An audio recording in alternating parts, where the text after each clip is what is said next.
we're as a culture, we're just not taught how to live in harmony with one another. And I feel like so many hours are wasted at school when we could engage in that kind of behavioral practice. I feel like we're at a shift as well. And I agree with everything you just And said. I agree too. There's awareness coming out now. This is what it is, because it's at an individual level, right? Like every person has to take stock of themselves first, because if they just keep pointing out, well, that's wrong and that's wrong and that's not how it should be. Well, unless you're going to contribute to the solution, you have to first realize that you have to find in yourself where that went wrong, because, we were talking about, like, you're a collective of everything that's come before you in society. Oh, You're we were talking, we were influenced. hanging out like a week ago. Yeah, or about whatever. we're talking about like DNA, like what is it, right? Okay, there's Determinism, something obviously which actually is trending right now. yeah. It's something that, like, we can see that there's society that's shaping us, that's molding us, because culture is there, and that culture is very, very strong, and everybody that's raised up in it has some level of brainwashing that goes on. Marketing is unbelievably strong. That's unbelievably strong, and it's only going to get stronger. But marketing is the way we've always.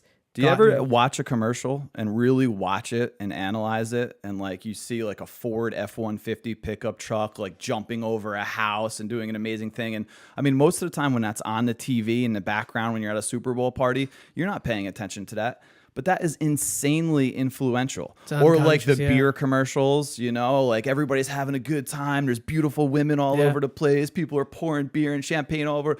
Like, do you know what an impact that has on our subconscious as a culture? And then all these people growing up, and they over drink and they drink too much because they think that's the fun kind of person you have to be. I mean, we're so manipulated. We're painting that weird picture of what you should be. Companies that are trying to make a profit, of course, are pushing that agenda out there that this is how we're supposed to act around one another and that sort of thing. That's one of the big reasons why I don't go out to bars really anymore, because I just don't find that fun. Like, I want to have the conversation with somebody. I can't even hear somebody at a bar. It's so damn loud and everybody's yelling and just saying stupid shit. Yeah. And I was just like, after doing that for a few years, I was like, yo, I'm good, man. I'd rather just sit at home and chill and talk to somebody. Right? Oh, yeah, we're doing this. This is what we have to do to hang out with one another. We got to go out to a bar, spend a bunch of money get really intoxicated.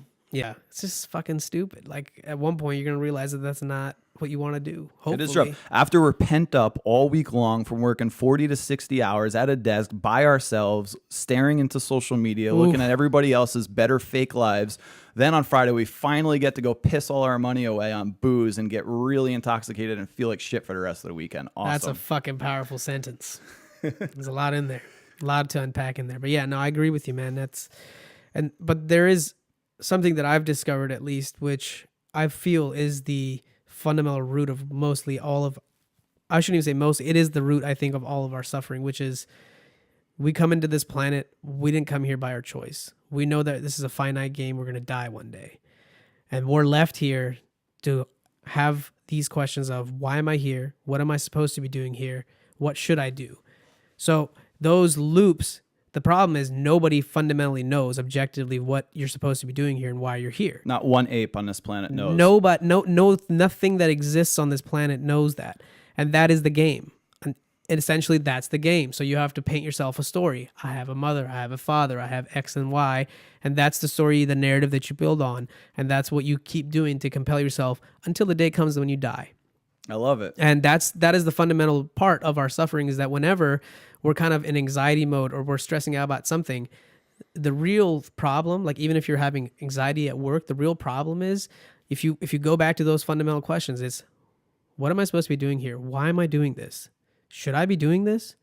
Like, those are, because there's no answers to those. There's no objective answers to any of those.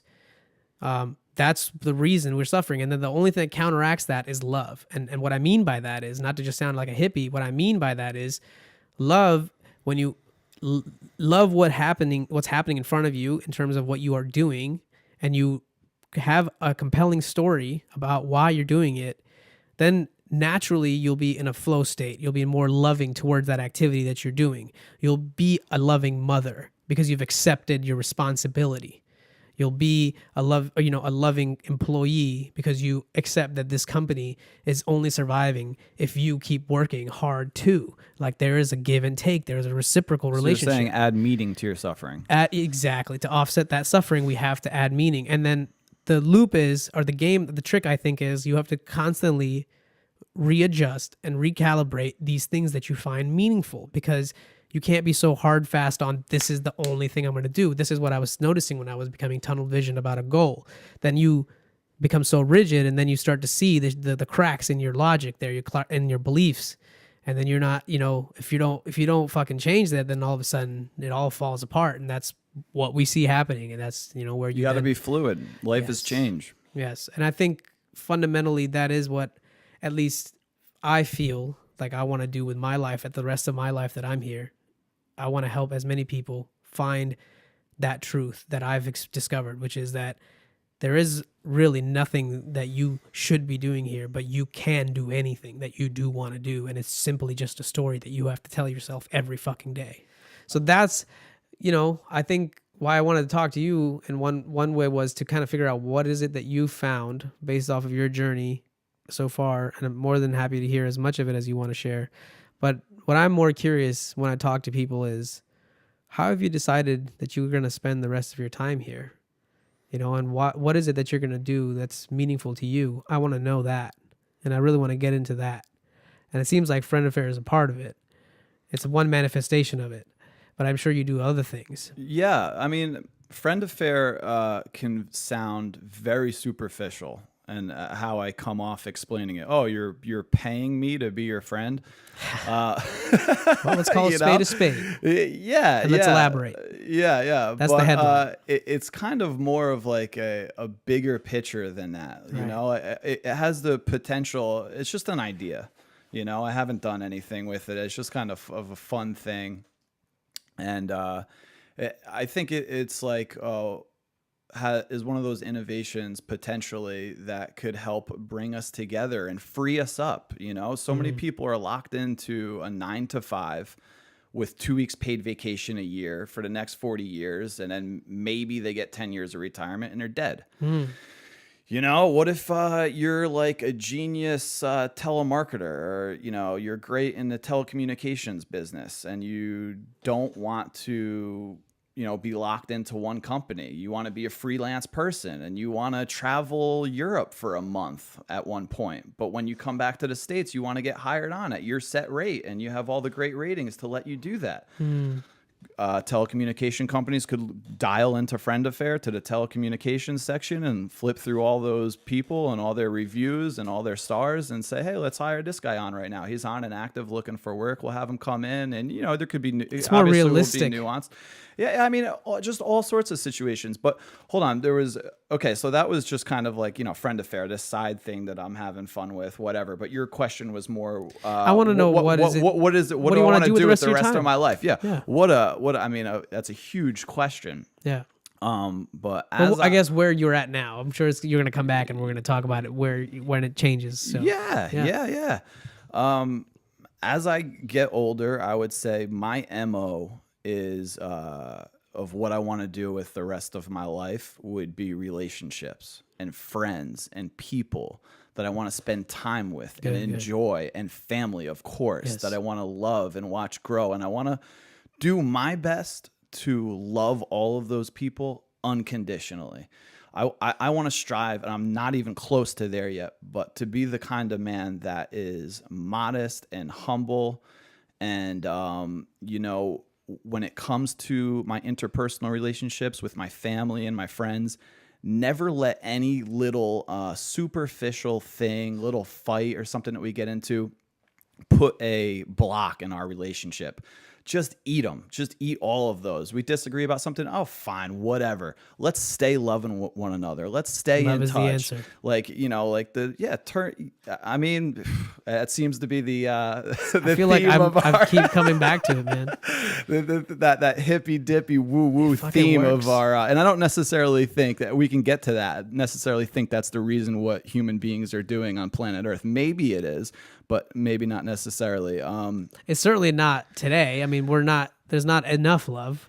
going around because people are not all on acting planet from it. Earth. I mean, we're still blowing each other to smithereens Yes, every single day. 100%. We're flying drones and dropping bombs on weddings and funerals, and crazy. you know, we're in a nuclear arms race. I mean, oh man, this planet is crazy. The human animal is absolutely nuts. It's in our nature to kill one another. We're an extremely violent species.